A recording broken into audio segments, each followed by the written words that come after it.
Hello friends, मैं हूं आपकी दोस्त नेहा और लेकर आई हूं आपके लिए फिर से एक न्यू वीडियो। और आज की वीडियो है हमारी बीएड नोट्स के ऊपर। जो बुक का नेम है development of learner and teaching learning process, जिसमें यूनिट फर्स्ट चल रही है। और यूनिट फर्स्ट से मैंने 4-5 वीडियो पहले भी अपलोड कर दिया, उसका लिंक आपको वीडियो के डिस्क्रिप्शन बॉक्स में मिलेगा। और आज की वीडियो होने वाली है हमारी अभिवृद्धि और विकास के सिद्धांत, यानी कि principle of growth and development. हमारा जो सीखने का जो डेवलपमेंट है या हमारे अंदर जो विकास होता है हमारे, वो किस तरह से होता है, इसके बारे में हम पढ़ेंगे। और हमारी जो ये बुक है साइकोलॉजी, हमारी बुक है जो बीएड में होती है, तो इसका यूनिट फर्स्ट चल रहा है। और अब मैं आप लोगों को जो भी नोट्स करा रही हूँ वो प्रॉपर नोट्स हैं, जिससे आपको हेल्प मिल सकती है आपको बीएड के एग्ज़ाम देने में। अगर आप लोग क्लासेस अटेंड नहीं कर पाते हैं, तो अगर आप एग्ज़ाम की प्रिपरेशन करेंगे तो आपको ये नोट्स काफ़ी हेल्पफुल होंगे, क्योंकि ऐसा मैं कोई भी चीज़ नहीं छोड़ूंगी जो एग्ज़ाम में नहीं पूछी जाएगी या जो एग्ज़ाम में नहीं आती है। मैं बिल्कुल एक प्रॉपर नोट्स लेकर चल रही हूँ और कोई भी चीज़ छोड़ नहीं रही हूँ। हर तरह से आपको समझाने की कोशिश कर रही हूँ कि बीएड में किस तरह से एग्जाम्स दिए जाते हैं। तो फ्रेंड्स, मेरे चैनल को सब्सक्राइब करना बिल्कुल भी मत भूलिएगा। अगर आपको वीडियो पसंद आती है इसको आगे लाइक शेयर कमेंट जरूर कीजिए, आगे जरूर फॉरवर्ड कीजिए, ताकि और लोगों तक पहुंचे और लोगों की भी हेल्प हो पाए जो लोग क्लासेस अटेंड नहीं कर पाते हैं बीएड की।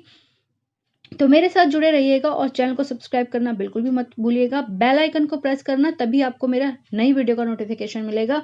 और बीएड अगर आप कर रहे हैं तो मेरा चैनल और मेरे वीडियोस आपके लोगों के लिए हेल्पफुल हो सकती हैं। तो चलिए, आज का वीडियो है हमारा विकास और अभिवृद्धि के बारे में, यानी कि अभिवृद्धि और विकास के सिद्धांत कैसे प्रभावित होते हैं, कैसे उनके क्या कारक होते हैं। आज हम ये पढ़ेंगे कि बालक के विकास की प्रक्रिया उसके माँ के गर्भ से आने से ही प्रारंभ हो जाती है। और जो भी मैंने चीजें हाईलाइट की हैं आपको उतना ही नोट डाउन करना है, उतना ही देखना है, बाकी फालतू की चीजें नहीं देखनी है।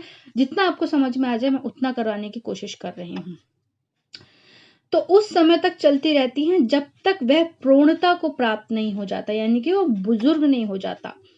इस संबंध में मनोवैज्ञानिकों ने अनेक सिद्धांतों का प्रतिपादन किया है, जिन्हें विकास के सिद्धांत कहा जाता है। ये सिद्धांत इस प्रकार हैं कि पहला है निरंतर विकास का सिद्धांत। विकास की प्रक्रिया एक शाश्वत प्रक्रिया है जो निरंतर चलती रहती है। यद्यपि विकास की गति सदैव समान नहीं रहती।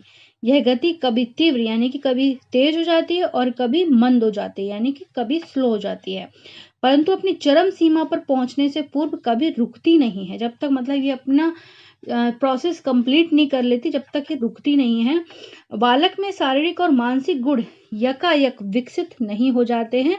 उसमें भाषा का विकास एक ही दिन में नहीं हो जाता। जैसे आप लोग अपने आपके जिन जिन के घर में बच्चे आपने देखा होगा, बच्चे तुरंत बिल्कुल बोलना नहीं सीखते हैं। वो धीरे धीरे आप लोगों को देखकर, आप लोगों के परिवेश में रहकर हम लोगों से ही बच्चे बोलना सीखते हैं। वो अनुकरण करते हैं उन चीज़ों को, कि जब हम लोग बोल रहे होते हैं तो हमारे फेस की तरफ देखते हैं कि देखो वो क्या बोल रहे हैं। हम उनको बोलते हैं दूध पीना है, तो वो सोच लेते हैं कि दूध पीना है, अब मुझे दूध पिलाया जा रहा है, जैसे मेरी भूख मिट रही है।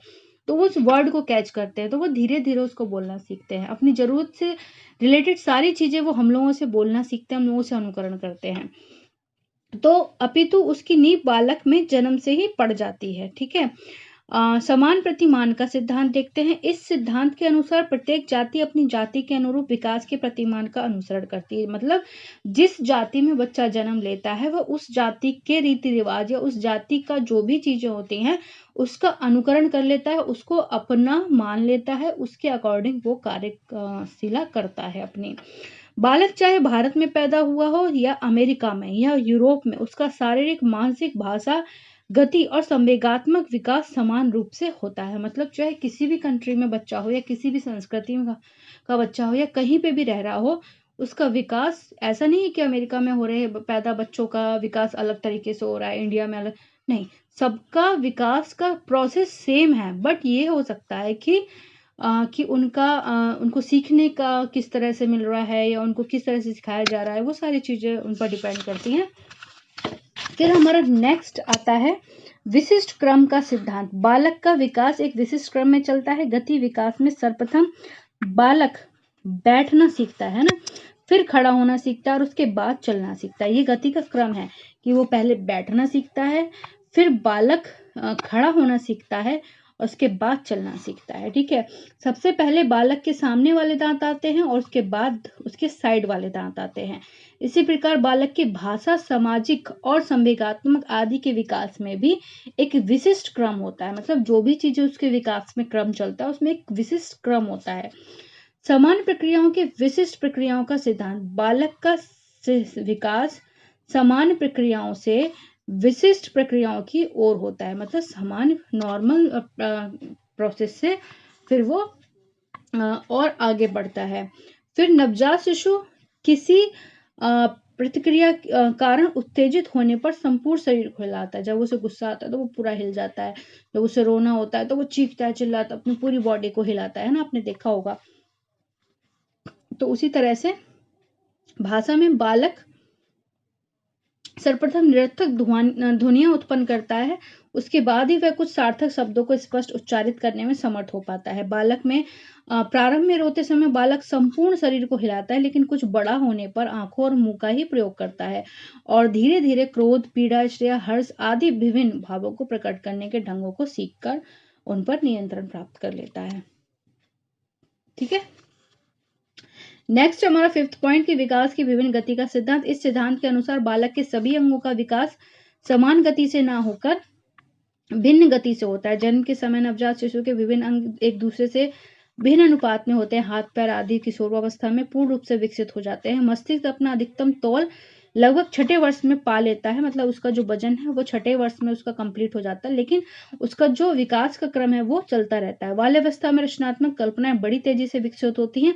जो बच्चों की इमेजिनेशन पावर है वो बहुत तेजी से विकसित होती है। इसी प्रकार बालक के शारीरिक और मानसिक विकास के विभिन्न अंगों का विकास विभिन्न गति से होता है। आपने देखा होगा जब बच्चे छोटे होते हैं, यानी कि वो 1 साल से 5 साल या 6 साल की उम्र तक होते हैं, तो उनको स्टोरी सुनने का बड़ा शौक होता है। तो वो स्टोरी जब वो सुनते हैं तो आप जो भी स्टोरी उनको सुनाते हो ना, तो वो उसको इमेजिन करते हैं, वो अपने उसमें कल्पना में खो जाते हैं कि अच्छा हमारी दादी, नानी, हमारे मम्मी पापा जो भी हमें स्टोरी सुना रहे हैं, वो बच्चे उसको अपने दिमाग में इमेजिन करते हैं और कहते हैं अच्छा ऐसा हुआ, तो वो इंटरेस्ट लेते हैं ना। तो कहीं ना कहीं हम लोगों को भी अच्छा लगता है जब बच्चे हमसे स्टोरी सुनते हैं और तो सारी चीज़ें अपने ऊपर अकॉर्डिंग इमेजिन करके उन चीज़ों को सुनते हैं। तो यही चीज़ है कि रचनाएं उनकी जो होती हैं वो बड़ी कल्पना शक्ति जो उनकी होती है बहुत तेज होती है। फिर आता है सहसंबंध का सिद्धांत। इस सिद्धांत के अनुसार विकास की दृष्टि से बालक के अधिकांश गुणों में सहसंबंध पाया जाता है। जो बालक एक गुण के विकास में तीव्र होता है वह दूसरे गुण के विकास में भी तीव्र होता है, और जो एक गुण के विकास में मंद होता है वह दूसरे गुण के विकास में भी मंद होता है।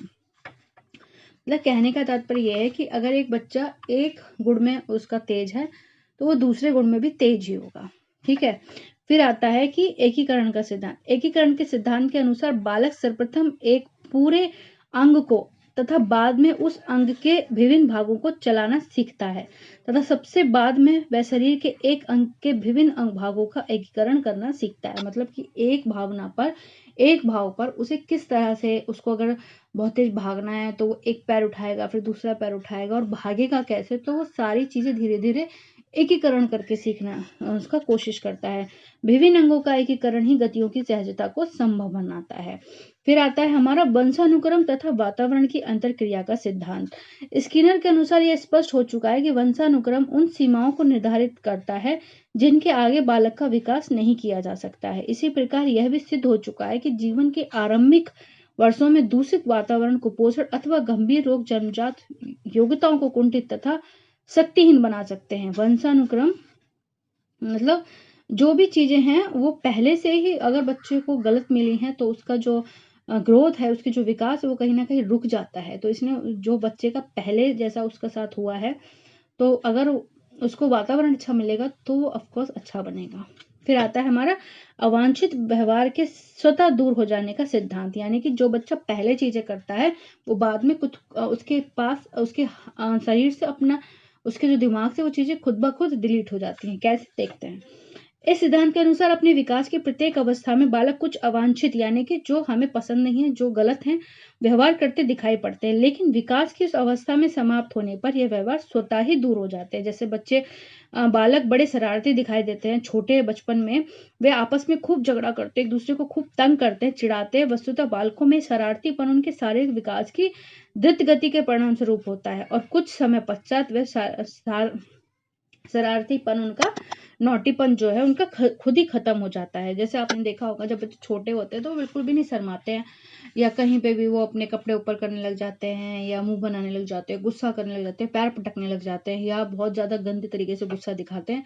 लेकिन धीरे धीरे जब वो बड़े होते हैं तो कहीं ना कहीं उनमें खुद ही शर्म आने लग जाती है, और वो अपने आप को ऐसी चीजों से करने से बचाते हैं कि हम किसी को अपना गुस्सा ना दिखाएं, हम किसी के आगे चिल्लाएं नहीं, हम किसी के आगे बोले नहीं, इस तरह की चीजें है ना। फिर व्यक्तिगत विभिन्नताओं का सिद्धांत, इसलिए हाँ, अगर आपके बच्चे, आपके घर में बहुत बच्चे छोटे हैं और वो गुस्सा कर रहे हैं, या वो चिढ़ाते हैं या चिढ़ते हैं, झगड़ा करते हैं, तो कहीं ना कहीं आप उनके इस चीज़ों को अवॉइड करें। बच्चे इस उम्र में सभी ऐसा करते हैं, जो बच्चे 1 साल से 6-7 साल की उम्र तक होते हैं सभी बच्चे गुस्सा करते हैं, आपस में लड़ते हैं और खेलते हैं कूदते हैं, पढ़ाई में उनका मन नहीं लगता। तो ये उम्र उनके खेलने कूदने की है, उनको खेलते खेलते सीखने दीजिए, उन पर प्रेशर मत डालिए। लेकिन जैसे ही बच्चा 7 या 8 या 10 साल की उम्र में आता है, वो कहीं ना कहीं अपने आप उन चीज़ों में घुस जाता है कि हाँ अब हमें पढ़ाई करनी चाहिए, या और लोगों की तरह हमें एक अच्छा समझदार इंसान बनना चाहिए। उनमें तहजीब खुद ब खुद आने लगती है। और इसीलिए जो कहते हैं कि बचपन बचपन ही रहने दो, उस पर दबाव मत डालो। ठीक है। फिर है हमारा व्यक्तिगत विभिन्नताओं का सिद्धांत। इस सिद्धांत के अनुसार विकास के विभिन्न क्षेत्रों में व्यक्तिगत विभिन्नताएं पाई जाती हैं। प्रत्येक बालक के विकास का अपना निजी स्वरूप होता है, मतलब जो भी बच्चा होता है उसका अपना एक निजी स्वरूप होता है, उसकी खुद की एक अलग पहचान होती है हर बच्चे की ना। बालक या बालिका के विकास के हर क्षेत्र में कोई ना कोई ऐसी विशेषता होती है जिसके कारण वह अन्य बालक बालिकाओं से भिन्न होता है। कुछ बच्चे होते हैं उनके बाल बहुत खूबसूरत होते हैं, कुछ बच्चे होते हैं वो गोल मटोल होते हैं, क्यूट लगते हैं, कुछ बच्चे होते हैं वो हाइट अच्छी होती है उनकी, पतले दुबले होते हैं, कुछ बच्चे होते हैं उनको खेलना कूदना बहुत पसंद है, किसी की ड्राइंग बहुत अच्छी होती है। हर एक पर्सनैलिटी में कोई खूबी होती है। तो वही चीज है यहाँ पर कि कुछ मनोवैज्ञानिकों ने विभिन्न बालकों के शारीरिक विकास का ग्राफ तैयार किया और ये निष्कर्ष निकाला कि सब बालकों के विकास की दिशा समान ही रही है, परंतु उनके विकास की गति भिन्न थी। अभिवृद्धि एवं विकास को प्रभावित करने वाले कारक, आपने देखा होगा कि किसी बच्चे के बाल बचपन में ही, जो हम बात छोटे बच्चों की बात कर रहे हैं, कि किसी के बाल बहुत जल्दी जल्दी बढ़ते हैं और किसी के बालों की जो ग्रोथ है वो कम होती है, किसी के बाल बहुत रेशम सुंदर सिल्की होते हैं और किसी के बाल थोड़े सही नहीं होते हैं। तो ये सब चीजें, ग्रोथ तो सबकी बराबर हो रही है, लेकिन विकास की जो गति है वो अलग अलग लोगों में अलग अलग हो रही है ना। फिर आता है हमारा अभिवृद्धि और विकास को प्रभावित करने वाले कार्य, यानी कि factor of affecting growth and development. अभिवृद्धि और विकास को प्रभावित करने वाले कारक कौन कौन से होते हैं हम ये देख लेते हैं। पहले आता है हमारा ग्रंथियों का स्राव। जो बालक बालिकाओं के शारीरिक और मानसिक विकास पर ग्रंथियों का जो स्राव का प्रभाव पड़ता है, जैसे गले में थायराइड ग्रंथि के पास पैराथायराइड ग्रंथियों द्वारा रक्त में कैल्शियम या परिभ्रमण होता है, उसके दोष से मांसपेशियों में अत्यधिक संवेदनशीलता आती है, जिससे बच्चा चिड़चिड़ा हो जाता है, गुस्सा करता है। शारीरिक और मानसिक वृद्धि के लिए थायरक्सिन, जो कि थायराइड ग्रंथियों से निकलता है, आवश्यक होता है। इसकी कमी से बालक मूढ़ हो जाता है, यानी कि वो कमशील हो जाता है, उसको कुछ चीजें समझ में नहीं आती। इसी प्रकार यदि छाती की ग्रीवा ग्रंथि तथा मस्तिष्क की शीर्ष ग्रंथि अधिक सक्रिय हो तो बालक का सामान्य विकास रुक जाएगा, और यह शारीरिक तथा मानसिक दोनों ग्रंथियों दृष्टियों से बाद में भी बच्चों जैसी हरकतें करेगा। लैंगिक ग्रंथियों की न्यूनता से किशोरावस्था देर से आएगी और इनके अधिक सक्रिय होने से लैंगिक विकास जल्दी होगा। मतलब कोई भी जो चीजें हमारी बॉडी में भगवान ने बनाकर भेजी हैं, अगर इनका जो सर्कुलेशन है, इनका प्रोसेस है, कहीं भी डगमगाता है तो शरीर में कमियां शुरू हो जाती हैं। इसलिए जिनके घर में भी बच्चे हैं अपने बच्चों का प्रॉपर ध्यान रखें, उनको अच्छी चीजें खाने के लिए दें, उनको जंक फूड से दूर रखें, उनको खेलने कूदने दें। उनकी उम्र है खेलने से, बच्चों की जो जितनी भी ग्रंथियां हैं वो काफी एक्टिव रहती हैं, उनका माइंड एक्टिव रहता है। वो थकेंगे तो अच्छे से सोएंगे, सोएंगे अच्छे से तो उनकी सारी ग्रंथियां अच्छे से काम करेंगी। मैं ये सब चीज़ इसलिए कह रही हूँ क्योंकि अगर हम साइकोलॉजी पढ़ रहे हैं तो बच्चों के बारे में पढ़ रहे हैं, बच्चों का ध्यान रखना बहुत जरूरी होता है। जो लोग भी पेरेंट्स हैं, जिनके घर में भी बच्चे हैं, या आगे चल के सभी पेरेंट्स बनेंगे। ठीक है। फिर आता है कि हमारा पोषण। बालक बालिकाओं के समुचित विकास के लिए पौष्टिक तथा संतुलित आहार की बहुत अधिक आवश्यकता है। पौष्टिक और संतुलित आहार का अभिप्राय जैसे भोजन से है, जिसमें विटामिन, प्रोटीन, खनिज लवण, कार्बोहाइड्रेट और वसा आदि ऐसे तत्व हो तो शरीर और मस्तिष्क दोनों के संतुलित विकास में सहायक होंगे। श्राव में बालक का विकास संतुलित रूप से नहीं हो सकता है। कमजोर दांत, त्वचा संबंधी रोग आदि का कारण बाल्यावस्था में दोषपूर्ण आहार से ही होता है। सबसे पहली बात कि जब आप बच्चे आपका जिद करें कि भाई हमें चिप्स खानी है या हमें चॉकलेट्स खानी है, हमें टॉफ़ीज़ खानी है, हमें पेस्ट्रीज़ खानी है, हमें ब्रेड, तो ये सारी चीज़ों को आप घर में लाएँ ही कम और खुद भी उनके सामने ऐसी चीज़ें ना खाएँ। जिससे कि आप अच्छी चीज़ें बच्चों के सामने खाएँगे तो बच्चे भी उस चीज़ को ज़रूर खाएँगे। जब उनको भूख लगेगी तो वो ज़रूर उस चीज़ को खाएँगे, ठीक है? तो आप कोशिश करें कि घर में चिप्स, चॉकलेट्स, टॉफ़ीज़ ये सब स्टोर करके ना रखें। बहुत कम बच्चों को दें। जब अगर आप बाहर जा रहे हैं, बच्चा ज़िद कर रहा है, तो आपने कभी हफ़्ते 2 हफ़्ते में उसको 1 चॉकलेट खिला दी, टॉफ़ीज़ खिला दी। ये सारी चीज़ें रेगुलर उसको बिल्कुल ना खिलाएँ, घर में स्टोर ना करके रखें, घर में लाएँ ना, खुद भी इन चीज़ों का यूज़ ना करें और अच्छा फूड बनाएँ, घर में बनाएँ, खिलाएँ बच्चों को और खुद भी खाएँ। बच्चा जब देखेगा हमारे पेरेंट्स अच्छी चीज़ें खा रहे हैं, फ्रूट्स खा रहे हैं, आप खुद फ्रूट्स काट के बैठे बच्चों के सामने खाने के लिए, तो बच्चा 1 दिन नहीं खाएगा, 2 दिन नहीं खाएगा, लेकिन जब आप देखेंगे कि पेरेंट्स रोज़ खा रहे हैं, तो बच्चा भी एक ना एक दिन आपके साथ बैठकर ज़रूर खाएगा। उसको जब आदत पड़ जाएगी, तो अच्छी चीज़ें खाना शुरू कर देगा। तो इसलिए जिनके घर में भी बच्चे हैं, वो ज़रूर ये चीज़ अप्लाई करें कि पहले खुद अपने आप को इन चीज़ों से दूर करें, फिर बच्चों को इन अपने अच्छे खाने के ऊपर लेकर आएँ। फिर आता है हमारा शुद्ध वायु और सूर्य का प्रकाश। छोटी आयु के बालकों के लिए शुद्ध वायु और सूर्य के प्रकाश की बहुत आवश्यकता होती है। यदि बालकों को शुद्ध वायु और प्रकाश उपलब्ध नहीं होगा तो उनका शरीर अक्षम हो जाएगा, परिश्रम करने की शक्ति कम हो जाएगी और वो ठिगने रह जाएंगे, यानी कि उनकी हाइट कम रह जाएगी। इसलिए बच्चों को सुबह मॉर्निंग में जितना जल्दी हो सके, अगर बच्चे अभी इस टाइम लॉकडाउन है, स्कूल नहीं खुले हैं, बच्चे देर तक सोते हैं, कोई बात नहीं, बट जब भी बच्चा उठे तो उनको ज़रूर छत पे ले जाएँ, कपड़े सुखाने के बहाने उनको छत पे ले जाएँ, गमलों में पानी डालने के लिए छत पे ले जाएँ, थोड़ी देर उन्हें धूप में टहलाएँ, धूप में रखें, फिर उसके बाद उनको नहलाएँ-धुलाएँ, बालों में तेल-वेल लगाएँ। अच्छे से उनका मतलब उनका प्रोसेस अच्छे से रखेंगे और उनको टीवी या फ़ोन से थोड़ा दूर रखें। हो सके तो उनको थोड़ा बाहर ही खेलने दें, मतलब छत पे खेलने दें, अपने सामने। जहाँ भी बच्चा खेले आप ज़रूर साथ में हों उनके, ताकि बच्चे उनको चोट ना लगे। फिर आता है हमारा रोग और चोट। रोग और चोट भी बालक बालिकाओं के विकास को प्रभावित करते हैं। यदि माता गर्भ काल में धूम्रपान या औषधि के रूप में टॉक्सिन ले रही होती है तो उसका प्रभाव भी गर्भ में पल रहे बालक पर पड़ता है, जैसे विषैला रोग, जैसे ज्वर आदि गंभीर चोटें जैसे सिर की चोट आदि बालकों के लिए शरीर को विकास को प्रभावित करते हैं। लिंग भेद बालक बालिकाओं के विकास को बहुत प्रभावित करते हैं। किशोरावस्था में बालकों की तुलना में बालिकाओं का विकास तीव्र गति से होता है।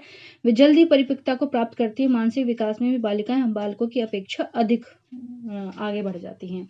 जो लड़कियों का जो विकास है वो लड़कों की अपेक्षा ज़्यादा अधिक तीव्र गति से होता है, इसलिए लड़कियां अपने माइंड से भी मैच्योर हो जाती हैं और शरीर से भी वो जल्दी मैच्योर हो जाती हैं। बुद्धि तीव्र बुद्धि वाले बालक बालिकाओं का विकास तीव्र गति से, समान बुद्धि वाले बालिकाओं का विकास सामान्य गति से और मंद बुद्धि वाले बालिकाओं का विकास धीमी गति से होता है। टर्मन ने बालकों की बुद्धि का उनका चलना फिरना बोलना सीखने के संबंध में कई परीक्षण किए, उन्होंने टेस्ट किए थे। इन अध्ययनों के निष्कर्षों के अनुसार जो कुशाग्र वृद्धि यानी कि इंटेलिजेंट बुद्धि के बालक होते हैं वो 13 माह की आयु में, समान बुद्धि के बालक 14 माह की आयु में, मंद बुद्धि के बालक 22 माह की आयु में और मूढ़ बुद्धि के बालक 30 माह की आयु में चलना सीखते हैं। इसी प्रकार कुशाग्र बुद्धि वाले बालक 11वें महीने में, समान बुद्धि वाले बालक 16वें महीने में और मंद बुद्धि वाले बालक 34वें महीने में और मूढ़ बुद्धि वाले बालक 51 माह में बोलना सीखते हैं। ठीक है, ये टर्मन ने परीक्षण किए थे। लेकिन आपके बच्चों की बच्चों के विकास आपके पोषण, आपके पालन पोषण के अकॉर्डिंग होता है। ये भी बहुत ज्यादा निर्भर करता है पेरेंट्स पे, उनके वातावरण पे, उनके घर के माहौल पर। प्रजाति युंग ने जो परीक्षण किए उनके आधार पर वे निष्कर्ष पर पहुंचे कि प्रजाति प्रभाव बालक के विकास के लिए महत्वपूर्ण तत्व है। भूमध्य सागरीय तट पर रहने वाले बालक बालिका का शारीरिक विकास यूरोप के बालक बालिकाओं की अपेक्षा जल्दी होता है। निग्रो बालक शेष बालकों की तुलना में 80% परिपक्वता शीघ्र प्राप्त करते हैं। मतलब प्रजाति का भी असर पड़ता है लोगों पर, बच्चों पर। परिवार की स्थिति, परिवार में बालक बालिका की स्थिति भी उसके विकास को प्रभावित करती है। पहले बालक की अपेक्षा दूसरे, तीसरे और तथा चौथे बालक का विकास अपेक्षाकृत अधिक जल्दी से होता है, क्योंकि जो पहला बच्चा घर में होता है वो सिर्फ बड़ों से सीखता है, लेकिन जब दूसरा बच्चा घर में होता है तो वो अपने भाई से, अपनी बहन से चीजें सीखता है, तो वो जल्दी सीखता है, क्योंकि छोटे बालक अपने बड़े भाई बहनों का अनुकरण करते हैं, उनसे सीखते हैं। परिवार में सबसे बड़े या सबसे छोटे बालक को अत्यधिक प्यार मिलता है, जिसका प्रभाव भी उसके विकास पर पड़ता है। फिर आता है हमारा संस्कृति। बालक बालिकाओं के विकास पर संस्कृति का भी प्रभाव पड़ता है। स्वामी दयानंद महर्षि अरविंदो ने डॉक्टर राधाकृष्ण आदि दार्शनिकों का मत है कि देश और समाज की संस्कृति बालक के विकास को बहुत प्रभावित करते हैं। उदाहरण के लिए भारतीय संस्कृति की सबसे बड़ी विशेषता उसकी आध्यात्मिकता, पाश्चात्य संस्कृति की विशेषता उसकी भौतिकता है। हम आध्यात्मिकता को भौतिकता से श्रेष्ठ समझते हैं और उस पर हम गर्व करते हैं। तो वही है, संस्कृति भी बच्चों की उस पर कारक, उसका प्रभाव पड़ता है। तो फ्रेंड्स, ये था हमारा अभिवृद्धि और विकास के उस पर कारक, कैसे प्रभावित कारक और उनका क्या क्रम होता है, सिद्धांत। तो फ्रेंड्स, अगर आपको वीडियो पसंद आई तो लाइक शेयर कमेंट जरूर कीजिए, इसको आगे जरूर फॉरवर्ड कीजिए। नेक्स्ट वीडियो देखने के लिए किशोरावस्था के ऊपर हमारी नेक्स्ट वीडियो होगी, उनकी प्रमुख समस्याओं के ऊपर। तो वीडियो को देखने के लिए चैनल को सब्सक्राइब करना ना भूलें। Thank you so much.